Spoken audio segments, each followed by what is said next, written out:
BA प्रथम वर्ष के प्रिय विद्यार्थियों, अनिवार्य हिंदी की क्लास में आपका स्वागत।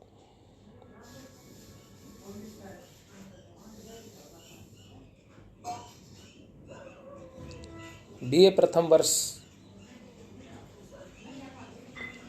में अनिवार्य हिंदी के अध्यापन में हमने कई वीडियो आपको पूर्व में डाले। चाहे आप अनिवार्य हिंदी के ही विद्यार्थी हैं, लेकिन जब हिंदी पढ़ रहे हैं तो आपको हिंदी का ज्ञान होना आवश्यक है, जिसमें सबसे पहला ज्ञान तो आपको हिंदी साहित्य के इतिहास के बारे में होना आवश्यक है कि हिंदी का इतिहास क्या है, हिंदी साहित्य का इतिहास क्या है, उसकी समय सीमा क्या है, सीमांकन क्या है, विभिन्न कालखंडों में जो विभाजित हिंदी साहित्य है उन कालखंडों की क्या विशेषताएं रही हैं, कौन कौन से उनके प्रमुख कवि रहे हैं, कौन कौन से उसके लेखक हैं, क्या उनकी विशेषताएं हैं, क्या उस हिंदी साहित्य पढ़ने के लिए ही नहीं बल्कि अनिवार्य हिंदी के, मैं कह रहा हूँ कोई भी हिंदी का जो विद्यार्थी है भारतीय, उसको हिंदी साहित्य के इतिहास के बारे में जानकारी आवश्यक है। तो इस हेतु हमने आपको हिंदी साहित्य के इतिहास का अध्यापन करवाया। आपकी पाठ्य पुस्तक में संकलित कबीरदास जी, तुलसीदास जी, सूरदास, रहीम, मैथिली शरण गुप्त, इनका हमने आपको अध्यापन करवाया। अब आपके सुमित्रानंदन पंत है, जिनका पूर्व के वीडियो में मैंने आपको उनके कृतित्व एवं व्यक्तित्व के बारे में बताया कि किस प्रकार से वो प्रकृति के सुकुमार कवि कहलाए। उनकी जो रचना है, पहली रचना उनकी जो गिरजे का घंटा है, 1916 में प्रकाशित हुई थी, जो उनकी पहली रचना है। उसके अलावा उन्होंने जो उच्छ्वास, ग्रंथि, पल्लव, वीणा और गुंजन, जो उनके प्रारंभिक काव्य संग्रह हैं, इन कविताओं में पंत जी ने जो चित्र, मनोरम प्रकृति के जो चित्र प्रस्तुत किए, उनके कारण उन्हें प्रकृति का सुकुमार कवि कहा जाने लगा, जिसमें पल्लव, उच्छ्वास, ग्रंथि, वीणा और गुंजन थे। इसके अलावा उनके धीरे धीरे, क्योंकि आपको पता है उन्होंने आगे जा कर के 1921 में गांधी जी के आह्वान पर अध्ययन भी छोड़ दिया था, अध्ययन भी। तो उनका जो ध्यान है, जो भारतवर्ष की जो दुर्दशा है, ग्रामों की, जनसाधारण की, परतंत्र भारत था, उस ओर ध्यान गया, जो कि उस समय की युग चेतना से वो प्रभावित थे। इसलिए उनकी जो आगे की रचना है, युगांत, युगवाणी, ग्राम्या, स्वर्ण किरण, स्वर्ण धूलि, सप्तशिखर, वाणी, पतझर, चिदम्बरा आदि कविताओं में पंत प्रगतिशील चेतना के रूप में प्रकट होते हैं। वहाँ अभावग्रस्त जो जनता है, उनके पक्ष में उनका काव्य का स्वर मुखर होता है। लोकायतन और सत्यकाम उनके जो प्रसिद्ध महाकाव्य हैं। इन महाकाव्यों पर, लोकायतन पर खास करके, और अरविंद दर्शन की का प्रभाव है लोकायतन पर। परंतु यहाँ पर उनका जो है वो कविता कला जैसे नीरस सी जान पड़ती है। इसमें विचार ज़्यादा गंभीर हो गए हैं। वो जो उनका शब्दों और विचारों में ये कविता रची गई है उनकी लोकायतन, जहाँ उनका थोड़ा सा भाव पक्ष भी कमजोर हुआ है, कला पक्ष भी।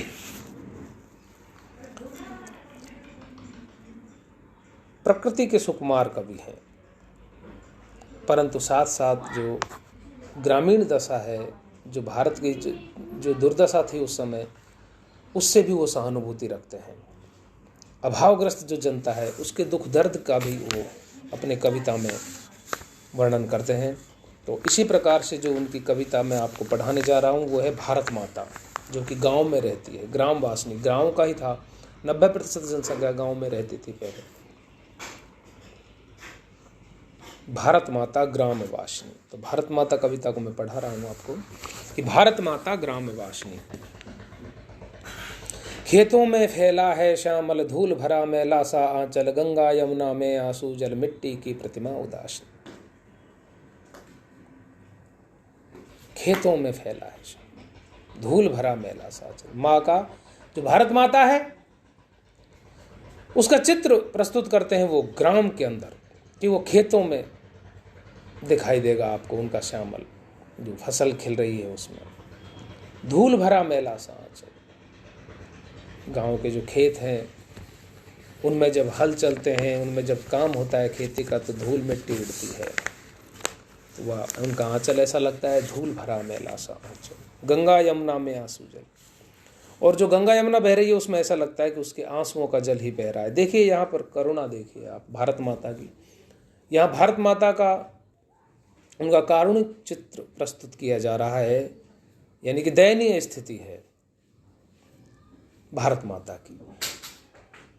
ग्रामवासिनी है, अभावग्रस्त है गांव के लोग, खेती करने के पश्चात भी भरपेट भोजन नहीं मिल रहा, मेहनत करते हैं, मजदूरी करते हैं।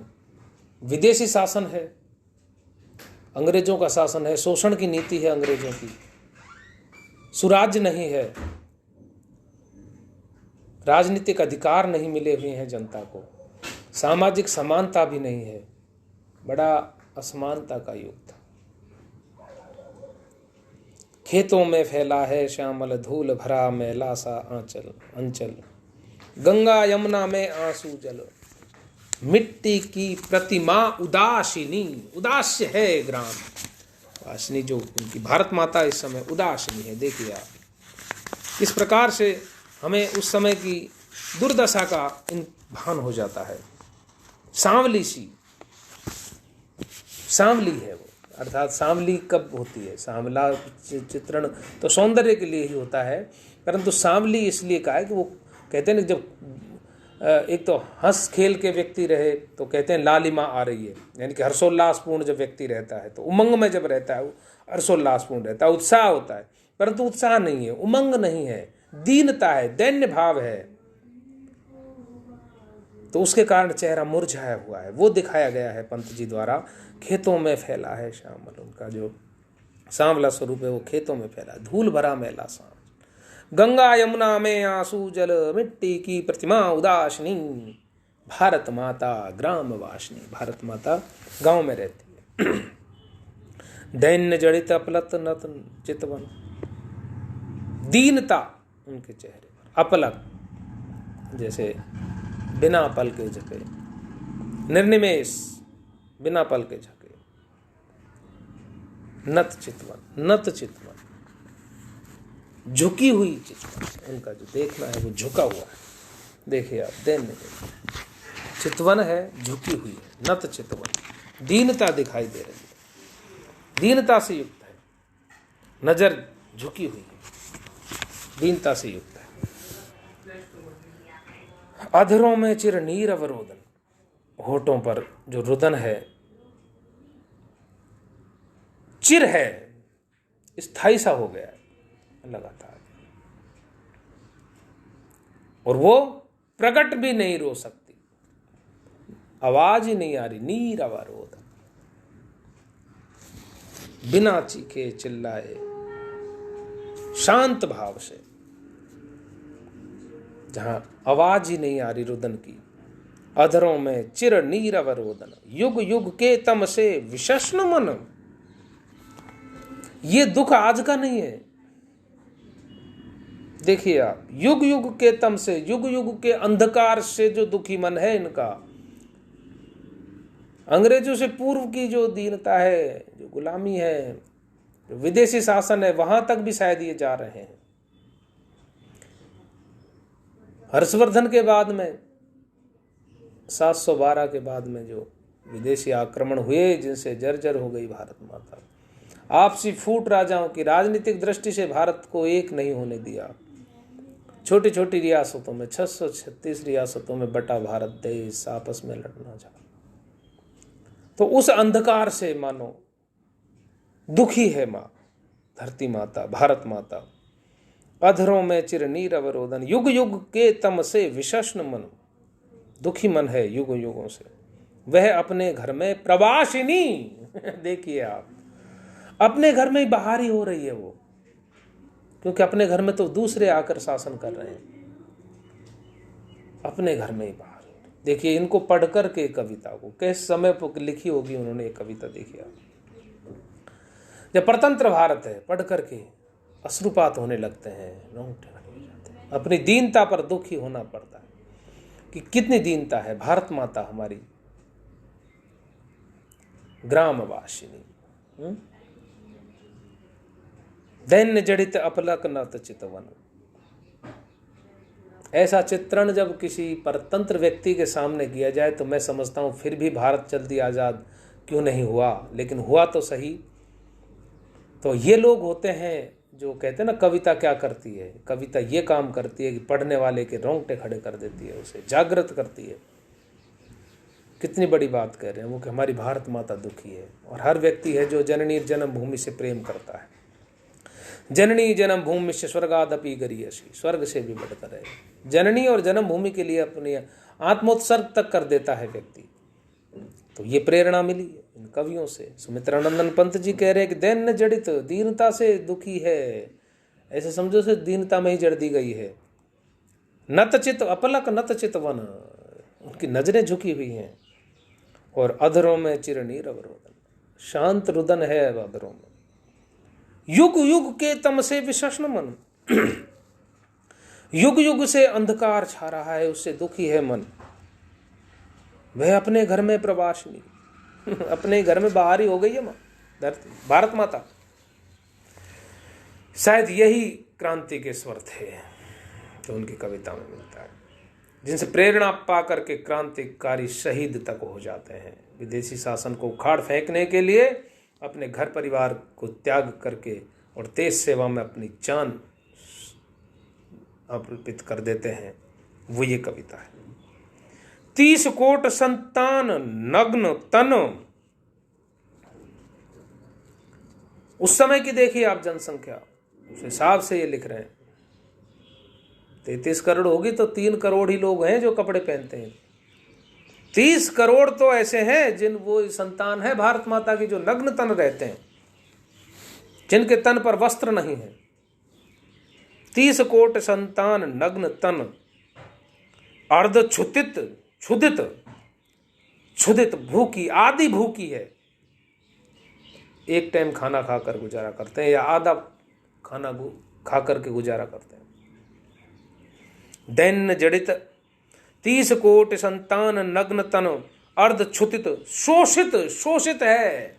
एक शोषक वर्ग आ गया है, एक तो विदेशी शोषक वर्ग है, एक यहाँ का महाजन वर्ग है, तथाकथित उच्च कुलोत्पन्न वर्ग।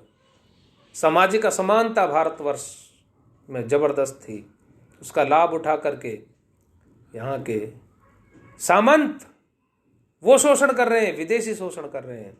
दोहरी चक्की में पिस रही थी भारत की जनता।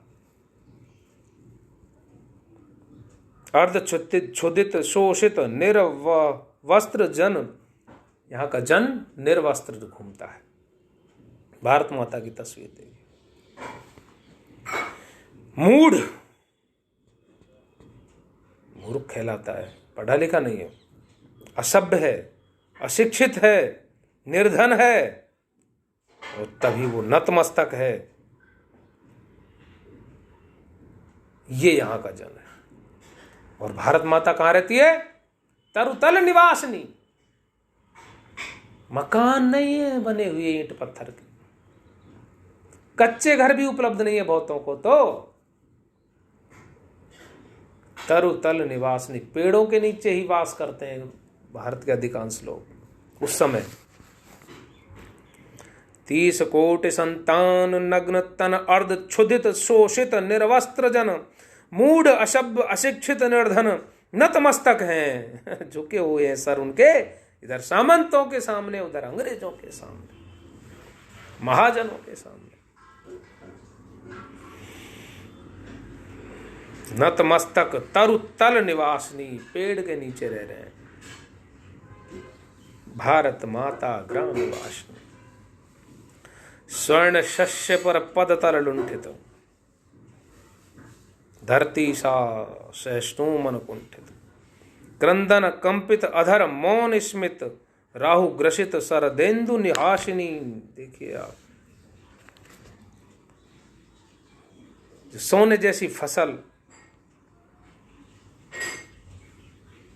खेतों में लहरा रही है,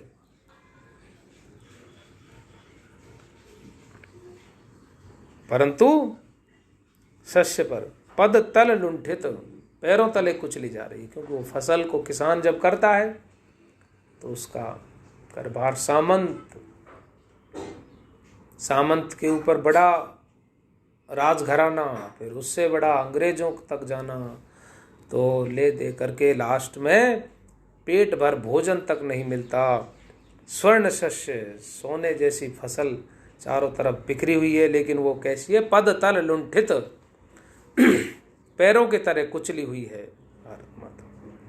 धरती सा सहिष्णु मन कुंठित, भारत माता का धरती जैसा सहिष्णु सहनशीलता युक्त मन है, लेकिन कुंठित है, कुंठाग्रस्त है। क्रंदन कंपित, रुदन है, क्रंदन है। अधर मौन स्कृत, क्रंदन से अधर कांप रहे हैं, होठ कांप रहे हैं, लेकिन मौन है, हल्की सी हंसी दिखाई दे रही है।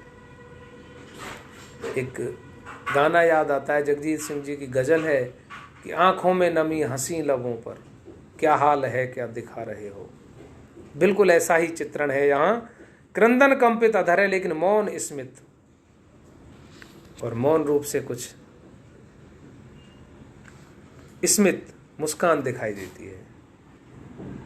क्रंदन कंपित, राहु ग्रसित शरदेन्दु हासनी, ऐसा लगता है कि जो शरद चांदनी है वो राहु से ग्रसित हो रही है। इन राहुओं से शोषक वर्ग जो है, भारत माता के जो नागरिक हैं, मूढ़ असभ्य अशिक्षित निर्धन नतमस्तक तरुतल में जो रहते हैं, उनके कारण ऐसा लगता है शरदेन्दु हासनी, राहु ग्रसित है। जो चंद्रमा की जो चांदनी है, चांदनी की तरह जो हंसने वाली है, वो राहु ग्रसित हो रही है, अर्थात चांदनी। ऐसा ही उनका क्रंदन कंपित अधर मौन स्मित। भारत माता ग्राम वासिनी, गांव में रहती है भारत माता। देखिए आप, भारत माता ग्राम वासिनी, भारत माता का कैसा उस समय का चित्रण है। उस समय कितनी आवश्यकता थी ऐसी बातों को पढ़े लिखे लोगों तक पहुंचाना। जन जागरण की कविता है ये, लोगों को जगाती है। सामंत अगर पढ़े तो उनको झकझोर देती है, मानवता का कहीं उनमें अंकुरित फूटे और वो देखें कि क्या दशा है मेरे देश की। तो देश एकजुट होकर के, और उन लोगों को जो पद दलित करते हैं, समाज को जो असमानता फैलाते हैं, बेरोजगारी भुखमरी फैलाते हैं, ऊंच नीच की खाई, उसको पाटने का काम करती है ये कविता। बड़ी क्रांतिकारी कविता है। आगे हम आपको अगले वीडियो में पढ़ाएंगे, तब तक के लिए इसे अच्छे से पढ़ें, देखें, सुनें। धन्यवाद।